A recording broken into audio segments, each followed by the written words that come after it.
예, 시청자 여러분 안녕하십니까? 안녕하십니까? 공부하는 소울 닥터 김석범 원장님 네, 오셨습니다. 안녕하세요. 예. 지난번에 마지막에 김 원장님이 양자 역학을 네. 좀 이야기를 했더만은 네. 어디 또 멀리 우주로 가셨다 이런 또 농담을 하시는 분도 있습니다. 아, 그랬어요? 예.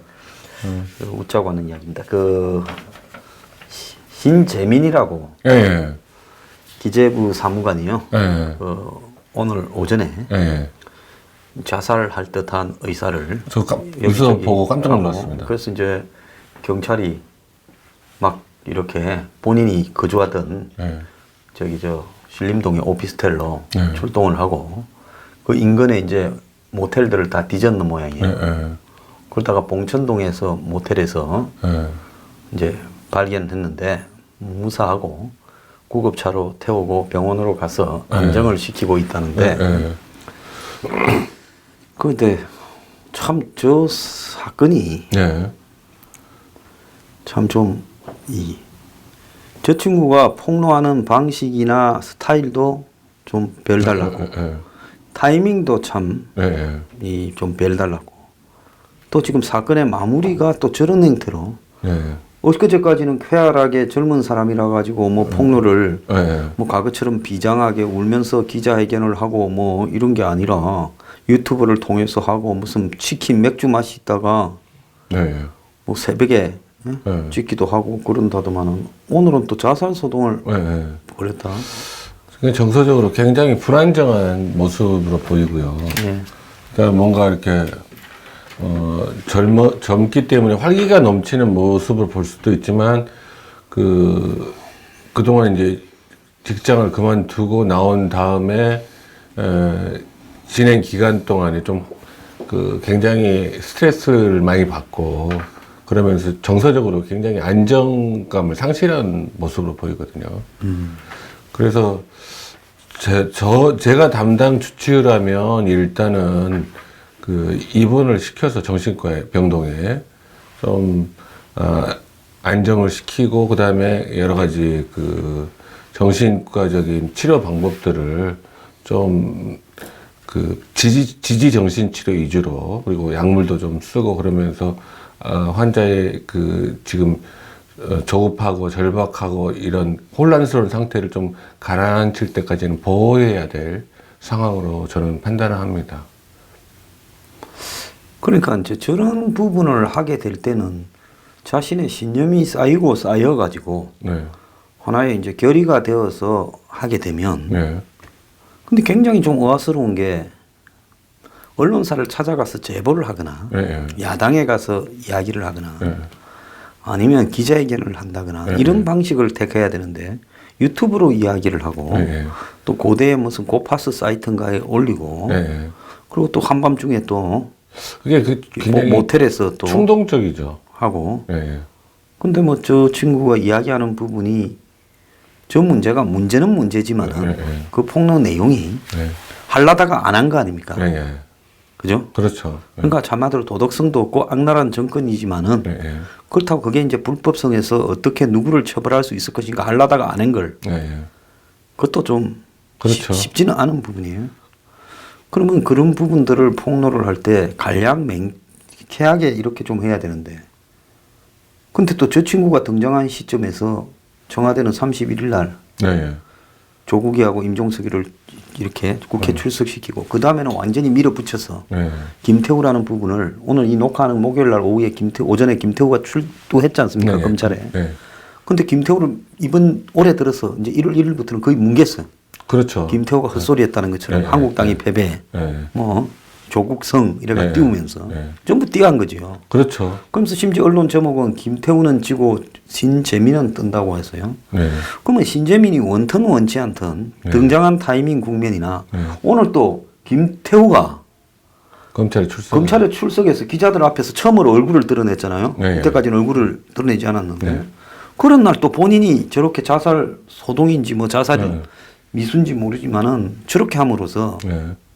또 그걸 또 가려요. 네. 그리고 또 요 며칠부터는 조중동이 김태호는 아주 구석에 가거나 보도를 안 하고 그렇죠. 네. 신재민만 보도를 해요. 네. 근데 여러 가지 폭발성으로 봤을 때는 김태호가 신재민보다 훨씬 폭발적이지 훨씬 않습니까? 폭발적이 강하죠. 그거는. 그러니까 단순히 한 건이 아니라 여러 건이지 않습니까? 지금 문제가 되는 게. 그건 뭐 정권의 총체적인 사찰이고 네. 저 신재민이는 그렇죠. 5급 네. 뭐 5급이라 하면 높지만 사실부터 간부에서는 제일 말단이잖아요. 그렇죠. 예. 제일 처음 가서 하는 거기 때문에. 그것도 기재부에 한해서고. 예, 예. 그래서 지금 이게 뭔가가 좀 혼란스럽다. 우리는 저런 사람이 나타나면 무조건 뭐 보수 진영이나 이런 데 있는 사람은 의인이다 하고 막 이렇게 하는데 저는 김태우든 신재민이든 의인이다라고 말하기 전에 폭로를 할 때는 뭐 여러 가지 이유 때문에 폭로하는 거 아니겠습니까? 그래서 세상에 명확하게 저런 데서 의인과 악인이 구별이 됩니까? 전혀 아니죠. 황 소장님 견해가 정확하게 맞죠. 그 폭로했다는 사실을 가지고 그것만 가지고 의인이다 어쩌다 이렇게 평가하는 것은 너무 부분적인 거를 확대 해석하는 거고 우리는 그 사람의 전체를 바라봐야 되는데 사람과 사람이 볼 때는 근데 폭로 사실만 가지고는 어떤 사람을 의인이다라고 이야기했다가 또 그 사람의 그 어떤 다른 부분들이 나오면 또 그때는 또 악인이라고 단정 지을 겁니까? 그러니까 전체적으로 바라보면서 그렇지만 그 폭로한 내용의 중요성을 우리는 따져야죠. 예. 네. 그래서 세상에 좀 이런 부분에 네. 이 정치적으로 우리 쪽에 유리하다 불리하다를 가지고 네. 뭐 회사를 갖다가 극단적으로 바라볼 게 아니라 네. 그 사람의 그 악인이라도 네. 폭로해서 공익을 위한 부분이 크면 그렇죠. 보호를 하고 네. 지지를 해야죠. 그렇죠. 네. 그건 맞습니다. 선인이라도 네. 평소에는 네.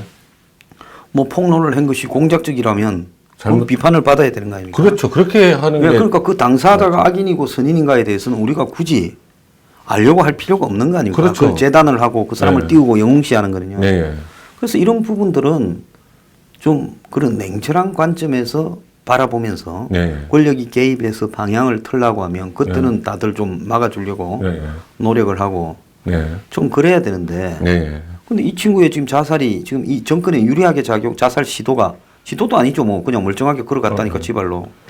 결과적으로는 자살 소동이 유리하다고 봅니까? 불리하다고? 유리한 쪽으로 보이죠. 왜냐하면 그 소동이 벌어지면서 이렇게 해프닝 비슷하게 좀 이상한 해프닝 비슷하게 정권의 그 잘못된 부분을 폭로한 게 해프닝 비슷하게 이렇게 평가절하되는 측면이 특히 김태우 그 수사관이 폭로한 것과 이렇게 같이 가면서 그렇게 돼버리니까 아무래도 물타기 하는 것처럼 돼버리죠.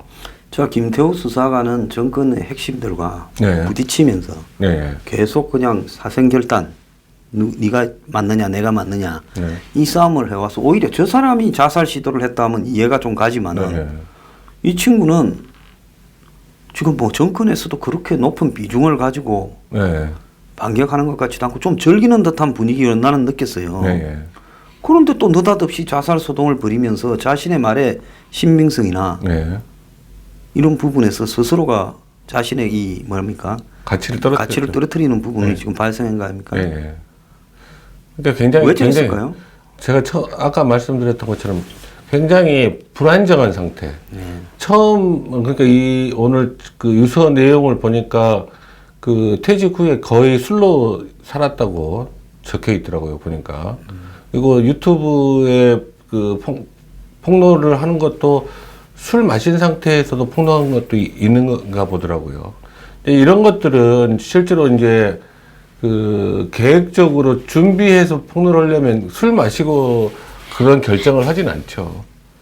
굉장히 엄중한 상황이고 그 결과가 어떻게 벌어질지 뻔히 눈에 보이는 상황에서 이런 식으로 술 마신 상태에서 충동적으로 발표를 하고 그다음에 자기가 발표한 다음에 어떻게 할 바를 몰라서 우왕좌왕하다가 결국은 그냥 죽어버리면 편하겠지라는 그런 결론을 쉽게 내린 걸로 봐서는 굉장히 그동안에 스트레스가 누적돼서 굉장히 힘들었던 부분도 있고, 이 사무관이 조금 충동적인 부분, 불안정한 측면이 원래 가지고 있었던 거가 아닐까라는 생각도 듭니다.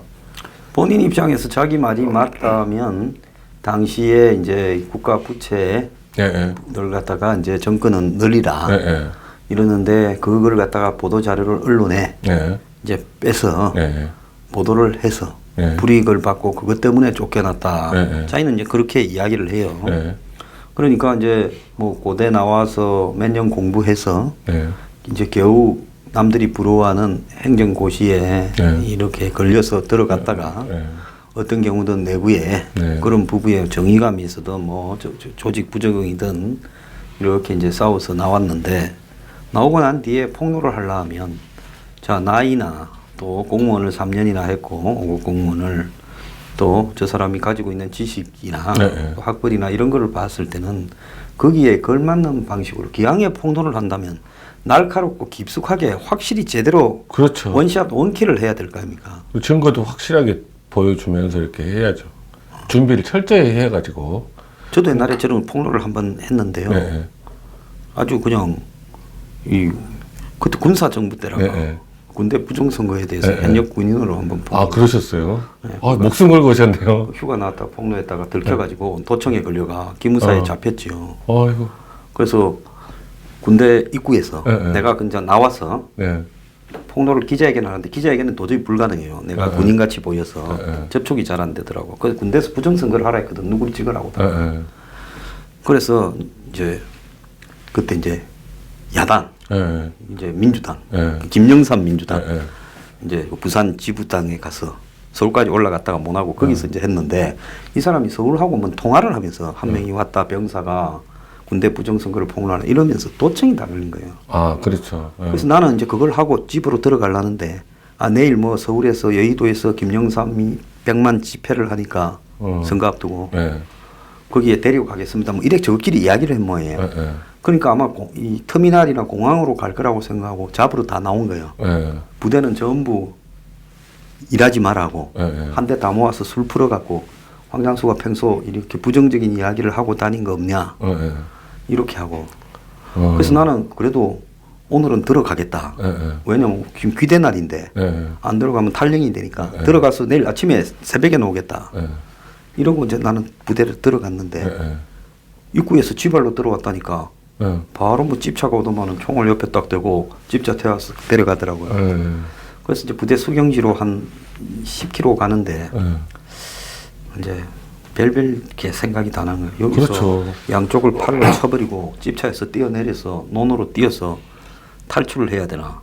안 그러면 내가 이렇게 잡혀갔다가 네. 의문사 하는 거 아닐까? 네. 이런 머릿속에 복잡한 생각이 드는데 네. 집차에서 그렇게 하다가는 사람이 하나 죽겠더라고 또 옆에. 네. 그런 사이에 도착이 돼버린 거예요. 네. 그래갖고 이제 갇혔지. 네.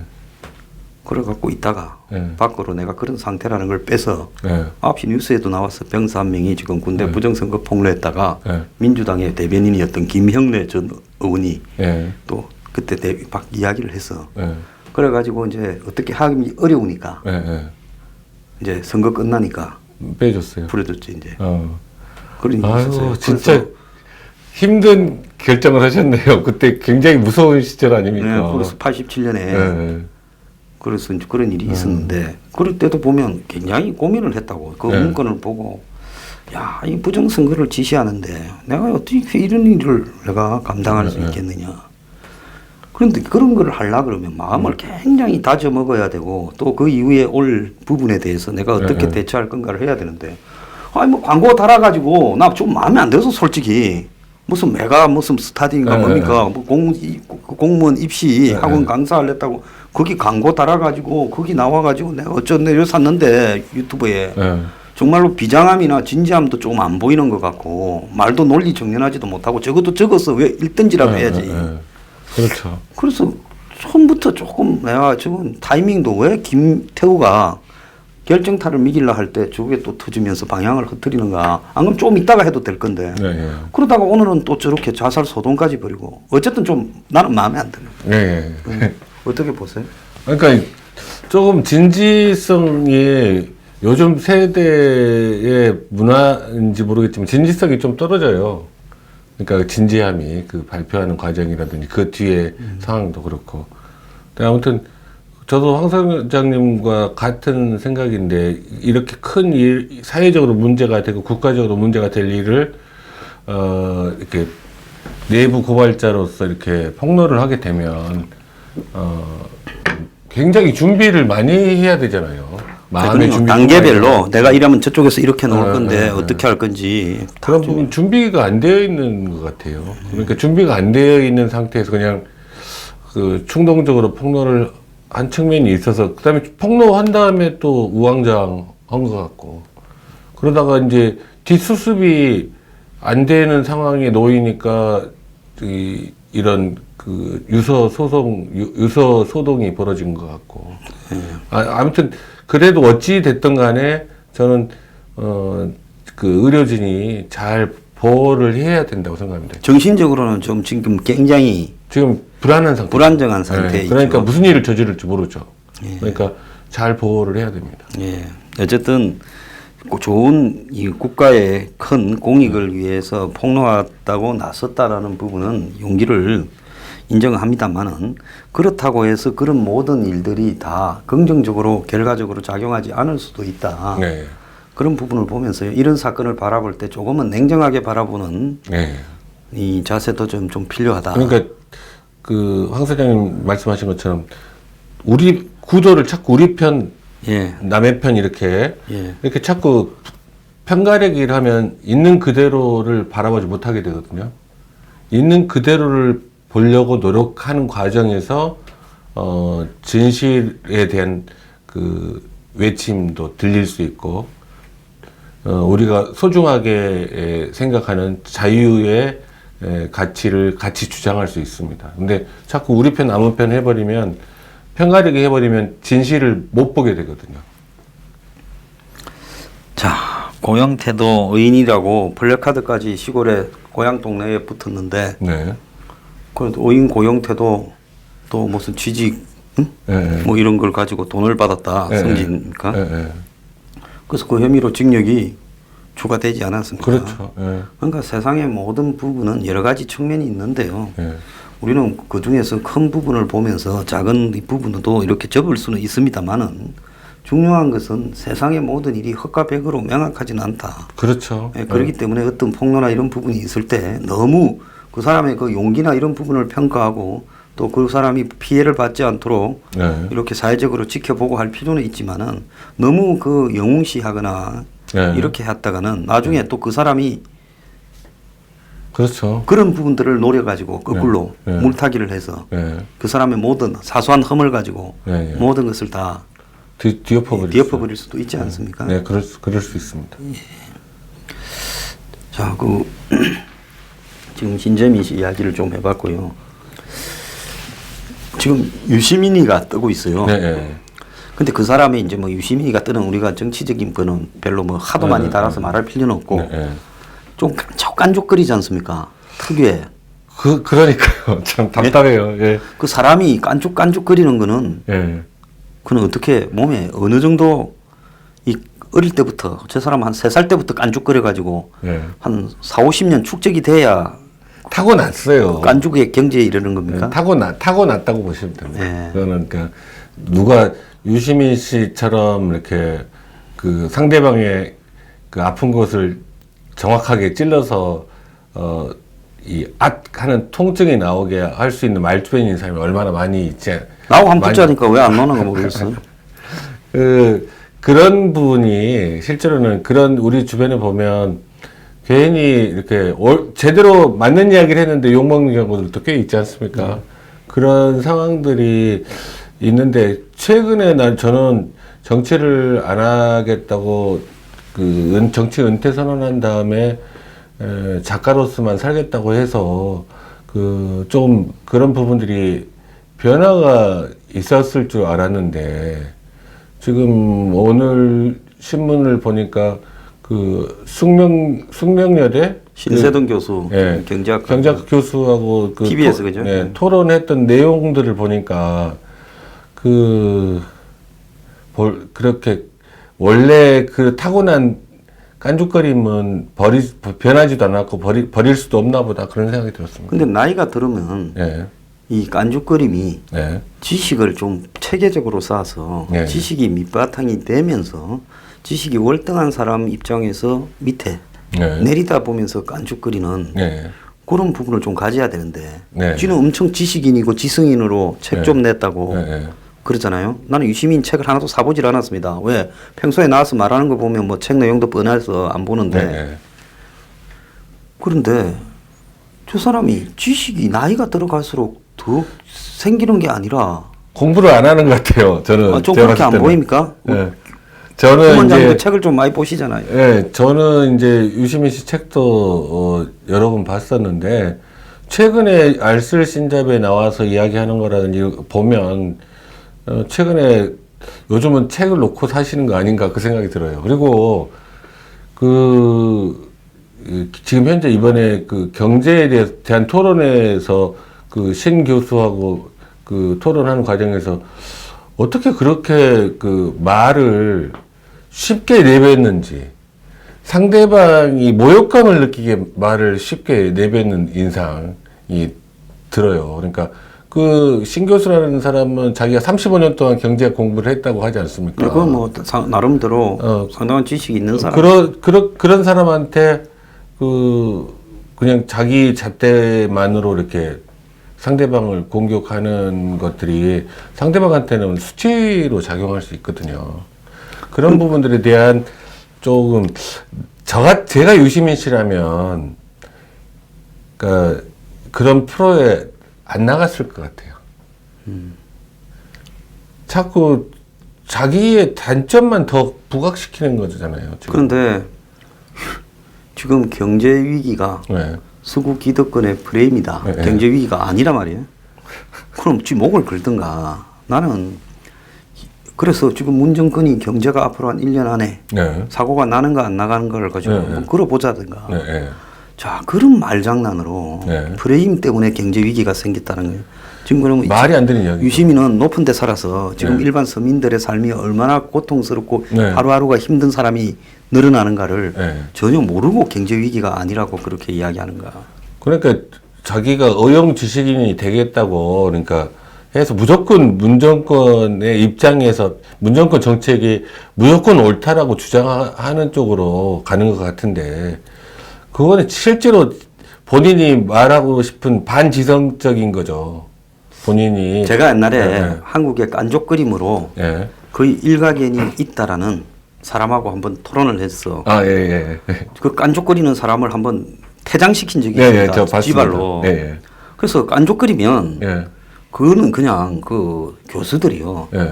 다시는 방송 출연 안 할 생각하고 네. 그 깐족그림에 대해서 정면으로 한번 혼을 내야 되는 거예요. 예. 그런데 그 깐족그림에 대해서 그걸 갖다가 뭐 같이 말로 예. 그렇게 해갖고는 그건 안 되는 거예요. 예, 맞습니다. 그래서 한 번씩 깐족거리는 사람이 언젠가는 한번 이 임자를 만나서 입으로 흥한 자 입으로 망하게 돼 있다.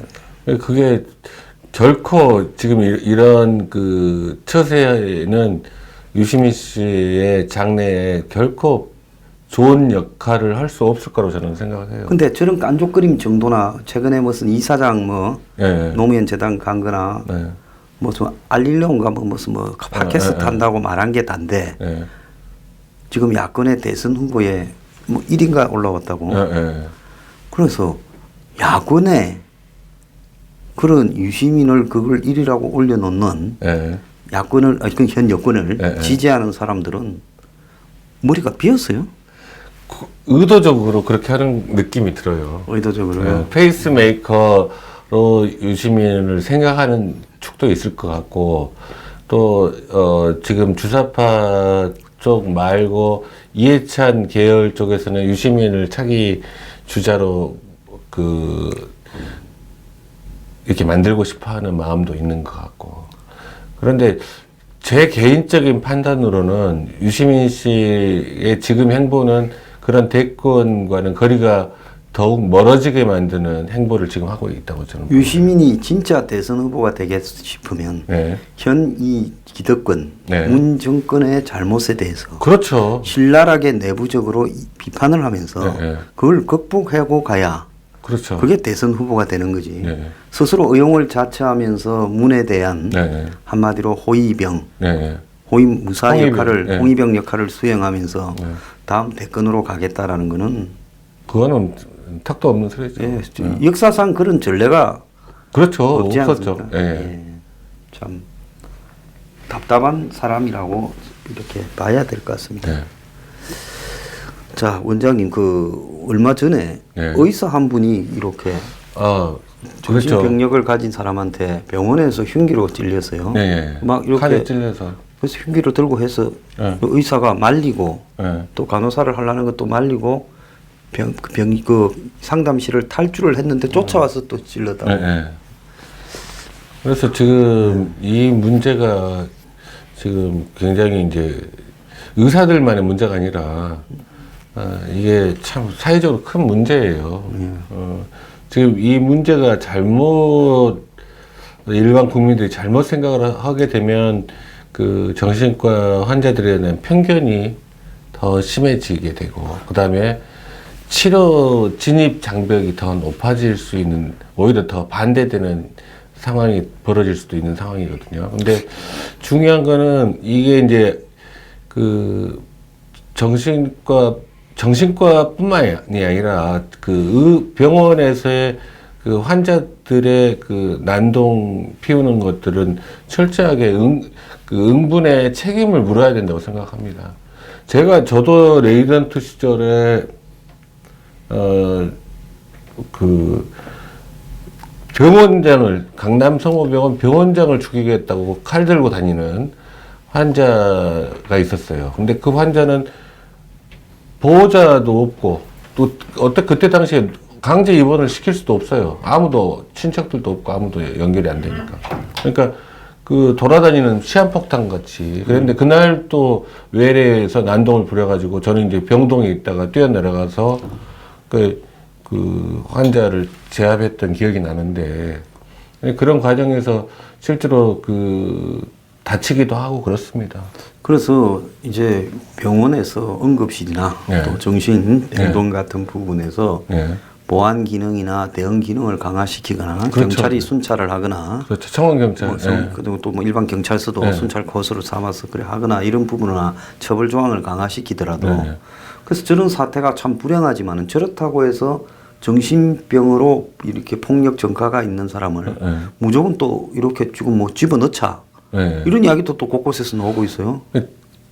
그게 이제 그런 발상이 진짜로 거꾸로 가는 거죠. 그렇게 가다 보면 결국은 1950, 60년대 보면 네, 미국에서 네. 이 정신질환 환자에 대해서 네. 완전히 뭐 머리를 이렇게 전기로 머리를 일부 드러내고 뇌에다가 전기 자극을 주고 셔틀 뭐 아일랜드 겁니까? 셔터 아일랜드가 네. 그게 그런 거 영화 아닙니까? 네. 그런 것처럼 네. 거의 이 인권 네. 환자에 대한 인권이 없어지는 부분도 있잖아요. 그렇죠. 그러니까 그런 부분들이 있고, 그러면 오히려 반대로 치료를 받아야 될 환자들이 치료를 안 받게 되는 쪽으로 갈 수도 있고요. 자꾸, 그러니까, 정부가 강제적으로 리스트를 만들어서, 그런 환자들 리스트를 만들어서 그걸 관리한다고 그러면, 거꾸로 그 환자들이 오히려 더 병원에 치료받는 걸 피하게 되는 거죠. 그러려면 또 이런 것까지도 해야지. 말을 하려면 앞뒤가 맞아야 되는데 지금 정신병 환자의 중에서 안정되게 지속적으로 치료를 받고 의사를 만나고 약을 먹는 환자의 숫자가 10분의 1도 잘 안 된다. 근데 그런 이유가 경제적인 이유나 이런 것들이 많이 좌우하고 있다. 그건 안 그래요? 네, 왜냐하면 지금 우리나라 정신과 환자들이 치료받기 굉장히 좋은 상황입니다. 병원에서 치료비는 굉장히 싸요. 싸고 진료비 때문에 치료를 못 받는 환자는 없다고 봐요. 진료비는 아니겠지만 사람이 이제 병원에 가서 이렇게 하려 그러면 자신의 환경이 일을 안 해도 정신병원 치료를 받을 때는 안정적인 환경이어야 가서 받을 수 있지 않습니까? 그 지난번에 강남역에서 화장실에서 예. 몇 년 전에 예. 여성을 갖다가 이렇게 살해해서 예. 그 젊은 애. 예. 근데 나는 걔도 안 됐더라고요. 그 사건은 못된 일이지만 잘못된 거지만 걔는 누가 보호자가 제대로 없고 가난한 환경에서 예. 정신병원 치료를 지속적으로 받지 못하고 일을 하러 다녀야 되고 식당이나 이런 데 가서 예. 그러니까 일을 하러 가다가 얘가 조금 정상이 아니다 보니까 이렇게 그렇죠. 자극적인 발언이나 핀잔을 받고 그것 때문에 걔는 또 그 머리 회로가 더 꼬여서 그 비판을 한 사람이 여성이니까 뭐 여성을 기다렸다가 살해했다. 그런 부분에 보면 적어도 그러면 치료를 받을 수 있는 사람들이 치료를 받는 동안에 정부가 그야말로 숙식 제공을 하고 예? 보호자를 붙여주고 뭐 그렇게 한 다음에 다 하라고 하면서 통제를 하려면 전부 책임을 져야 되는 거 아니에요? 그렇죠. 그거는 정신병력자가 조현병 환자가 50만 명이 넘는다면 그 50만 명에 대해서 책임을 지고 이야기하든가. 그렇죠. 확실하게. 근데 그러지 않으면서 구검으로만 해결하겠다. 능력도 없고 그럴 마음도 없을 거예요. 그래서 어떻습니까? 실제 치료를 하다 보면 이렇게 생활 수준이 좀 떨어지는 사람이 아까 뭐 병원 비용이 얼마 안 된다 하더라도 지속적으로 와서 치료받는 부분이 좀 떨어지지 않습니까? 그러니까 거의 그 경제적으로 어려운 환자들은 거의 대부분 지금은 의료급여, 의료보호 대상자, 그러니까 기초생활수급 대상자가 되어 있기 때문에 본인이 거의 돈 내는 게 거의 없죠. 근데 이제 문제가 되는 경우가 이제 이 병이 있고 없고에 따라서 뭐 경제적 수준이 경제적 수준 차이가 많이 나고 그런 것도 저는 잘 못 느끼겠고요. 제일 문제는 이제 보호자. 그 환자를 보호해 줄 수 있는 사람이 없는 경우가 제일 큰 문제예요. 그러니까, 그러니까 우리 황 사장님께서 좀 전에 말씀하셨던 경우처럼 보호자가 없으면 기초생활수급 대상자가 되는 방법도 몰라요. 어떻게 하는지. 그렇겠죠. 자기 스스로 어떻게 하는지 잘 모르니까. 그런 경우는 완전히 내팽개쳐져 있는 거죠. 사고가 나야지 알 수나 있을까 그럴 거예요. 근데 문제는 그런 부분들을 사각지대를 없애줘야 된다는 거죠. 그리고 이런 일로 인해서 이런 사건이 생겼다고 정신질환자에 대해서 같이 할 수 없는 사람이라고 생각을 사회적으로 하게 되면 그 사람들 더욱더 치료를 안 받게 되고 치료만 받으면 그런 사고가 거의 안 생기는데 치료를 안 받게 되는 동기로 작용을 해버리게 된다 이 말이죠. 그러니까 그거는 굉장히 위험한 상태가 된다 그렇게 생각을 하셔야 됩니다. 그러니까 우리가 모든 사람들이 질병을 조금씩 다 가지고 있듯이 정신질환도 우리 주변에 굉장히 많아요. 생각보다. 그렇지만 그들과 같이 다들 살고 있는 거거든요.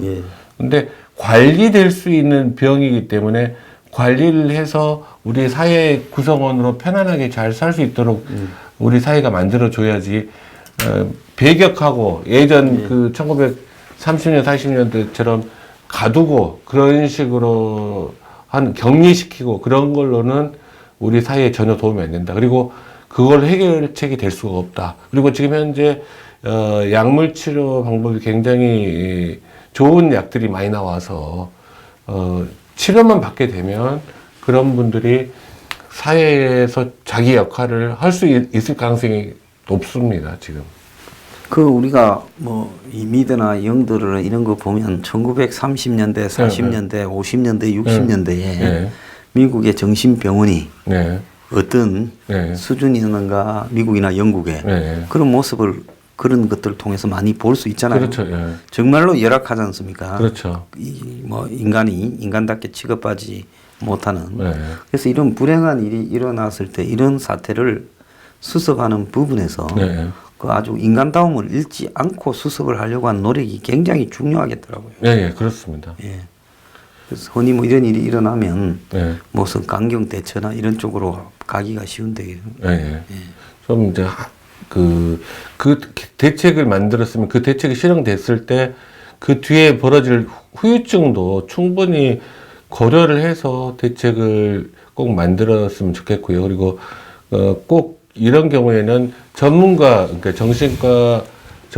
정신건강의학과 학회라든지 이런 그런 전문가들의 그 의견을 많이 참조를 하면서 대책을 만들어야 된다고 생각합니다. 정신과 학회에서도 네. 이런 부분들을 예방하기 위해서 어떻게 네. 해야 될 건가 하는 의견을 좀 내고 있습니까? 내고 있죠. 계속 내고 있고 정책 만들 때 적극 협조하고 있고. 요즘 근데 의사들 협회가 다 어디 갔어요? 참 편안하시나? 안 편안합니다. 모르겠습니다. 네. 사상이 다 자기 문제들은 자기가 해결하기 위해서 네. 몸을 던져야 되는데 저 민노총 한번 보세요. 뭐 무시무시하게 협박하지 않습니까? 미군 철수까지 이야기하고 그 국가보안법 없애라고. 근데 의사분들은 뭐 싸움을 하는 건지 뭐 가끔 자다가 일어나서 뭐 그냥 남 다리 끓는 식으로 하는 것 같고 죄송합니다. 원장님 보고 하시는 소리는 아니고 자극 좀 받으라고 했습니다. 예, 일부 마치겠습니다. 네. 주말 편안히 보내십시오.